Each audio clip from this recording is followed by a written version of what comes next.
ভোরের আলো ফুটতেই গভীর সমুদ্র থেকে মাছ ভর্তি ট্রলার ভিড়ছে দুবলার চরে। সমুদ্র থেকে আহরিত মাছ ট্রলার থেকে নামিয়ে ঝাঁকি ভরে চরে নিয়ে আসছেন জেলেরা। বনের গহীনে গড়ে উঠেছে অস্থায়ী জনপদ, যেখানে জীবিকার প্রয়োজনে এসেছেন 10,000-এরও বেশি জেলে। চলছে শুটকি তৈরির মহাকর্মযজ্ঞ।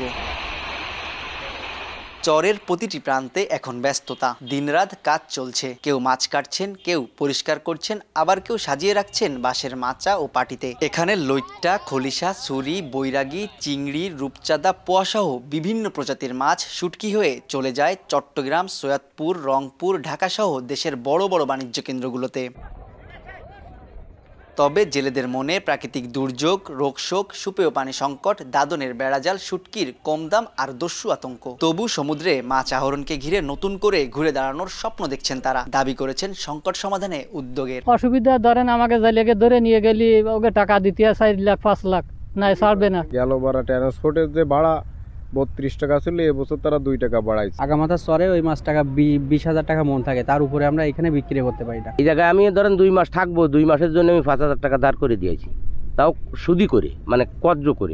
এদিকে জেলেদের পানি, চিকিৎসা সহ নানা প্রকল্প নেওয়ার কথা জানিয়েছে বন বিভাগ। সুন্দরবন সুরক্ষা প্রকল্প, এই প্রকল্পে আমাদের ডিস্যালাইনেশন প্ল্যান্ট রয়েছে এবং যেটি আমরা ওখানে স্থাপন করেছি, সেখানেও প্রতিদিন 400 লিটার পানি কিন্তু আমরা বিশুদ্ধ পানি, একদম মিনারেল ওয়াটারের মতো পানি আমরা কিন্তু দিতে পারি। পূর্ব সুন্দরবন বিভাগের শরণখোলা রেঞ্জের 5টি চর নিয়ে গঠিত শুটকি পল্লী কেন্দ্র দুবলার চর। এখান থেকে গত বছর সরকার রাজস্ব আয় করে 6.5 কোটি টাকা। চলতি মৌসুমে এই লক্ষ্যমাত্রা ধরা হয়েছে 8 কোটি টাকা।